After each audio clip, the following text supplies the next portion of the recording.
आज हम लोग डिस्कस करेंगे इको स्किल्स के चौथे पार्ट, यानी कि आपका इको सेंट्रलाइजेशन, इको केंद्रीकरण के बारे में। बच्चे हो या फिर आप बड़े हो, सबको एक प्रॉब्लम ज़रूर होती है, वो है कंसंट्रेशन की।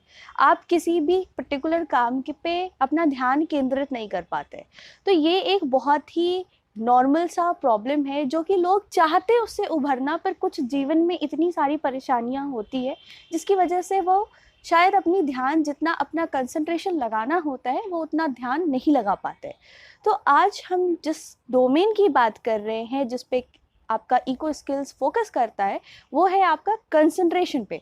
तो इको सेंट्रलाइजेशन जो है वो एक टेक्निक है जिसमें कि आप अपने गोल तक, आप अपने सक्सेस तक पहुंच सकते हैं। जो आप करना चाहते हैं वहां तक आप पहुंच सकते हैं bye focusing on your minds concentration, right.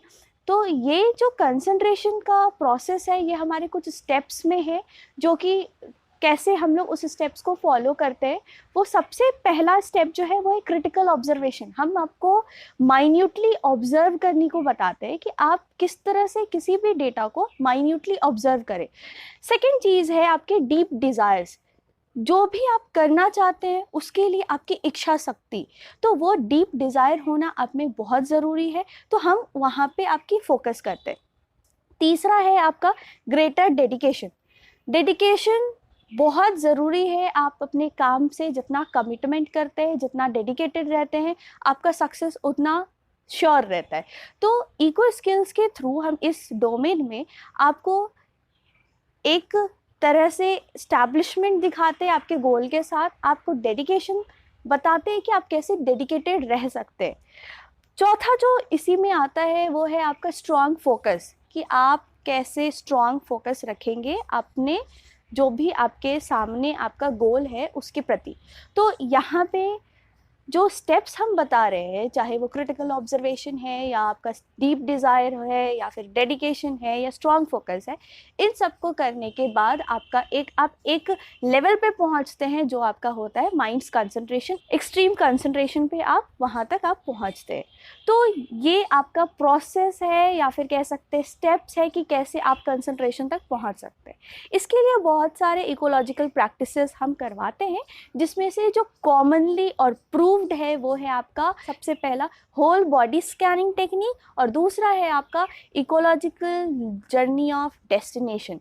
तो इसके बारे में हम बहुत थोड़ा सा बताएंगे क्योंकि ये पूरा का पूरा प्रैक्टिस पे निर्धारित है, और बस हम एक आइडिया आपको देते हैं कि इसमें कैसे आपका वो फंक्शन करता है, बायोलॉजिकली फंक्शन करता है, मेंटल लेवल पे फंक्शन करता है, ताकि आप एकदम प्योरिटी के साथ आप अपने गोल तक फोकस कर पाए और कंसंट्रेशन आप रीच कर पाए। जो आपका पहला है होल बॉडी स्कैनिंग।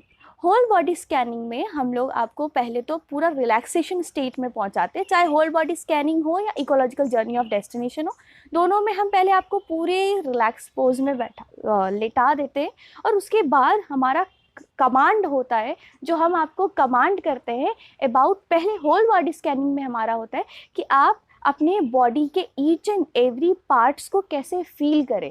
जो आप ऑक्सीजन इनहेल कर रहे हैं, एक्सहेल कर रहे हैं, ये दोनों जो आपका ऑक्सीजन का इनटेक है, आप पूरे बॉडी के एक एक पार्ट में जो जा रहा है उसको आप कैसे फील करते हैं। ये सुनने में लग रहा होगा कि ये कैसे कंसंट्रेशन को करता है, लेकिन शायद कुछ ना कुछ बॉडी और माइंड हमारा पैरेलल है। तो हमारा बॉडी और हमारा माइंड जो है, कुछ बॉडी के कुछ ऐसे फंक्शंस होते हैं जिसकी वजह से माइंड का कंसंट्रेशन उस पर चला जाता है। जो हमारा एक्सटर्नल वर्क होता है हम उस पर फोकस नहीं कर पाते। तो इन आधारों पे ये आधारित है इकोलॉजिकल प्रैक्टिस जो आपका हमने बताया अभी होल बॉडी स्कैनिंग का। तो इसमें आप इसी तरह आप पूरे बॉडी को स्कैन करते हैं। दूसरा है आपका इकोलॉजिकल जर्नी ऑफ डेस्टिनेशन। आपने मेंटल हेल्थ में सुना होगा मेरे से स्वीट मेमोरी थेरेपी। तो स्वीट मेमोरी थेरेपी हमने आपको बताया होगा कि वो आपका स्वीट मेमोरी से रिलेटेड है। तो कभी आप देखते होंगे कि जब आप बहुत उदास होते हैं तो कभी कभी आप कोशिश करते हैं कि कुछ आप खुशी वाली चीज़ में जा सके। तो इसी तरह रिलैक्स्ड वाले स्टेट के लिए हमारी कोशिश ये होती होती है कि आपको एक ऐसे जगह पहुंचाए जहाँ पे आप सबसे ज़्यादा अपने आप को रिलैक्स्ड फील करें। तो वही चीज़ है इकोलॉजिकल जर्नी ऑफ डेस्टिनेशन। तो इकोलॉजिकल जर्नी ऑफ डेस्टिनेशन में वापस से हम आपको रिलैक्स्ड पोज में आपको एक आसन देते हैं, जो आप लेट के समझ लीजिए कि आप लेटेंगे और आप वो रिलैक्स पोज में रहेंगे। और उसके बाद आपका शुरू होता है नेक्स्ट स्टेप, जो आपका कमांडिंग वे में होता है, लेकिन यहाँ कमांड दूसरे तरीके से होता है। पहले वाले में command was with your body, लेकिन यहाँ पे आपका कमांड होता है कि आप अपनी सारी चिंताओं को हटा के, आप अपने सारे जितने भी प्रॉब्लम्स हैं उन सबको स्केप करके आप कहीं किसी डेस्टिनेशन पे जाते हैं। और वहाँ पे जाके आपको ऐसा फील होगा वो कमांड के थ्रू, उस प्रैक्टिस के थ्रू, कि आपकी जितनी भी परेशानियां हैं वो आप डेस्टिनेशन में जाके रखाएं।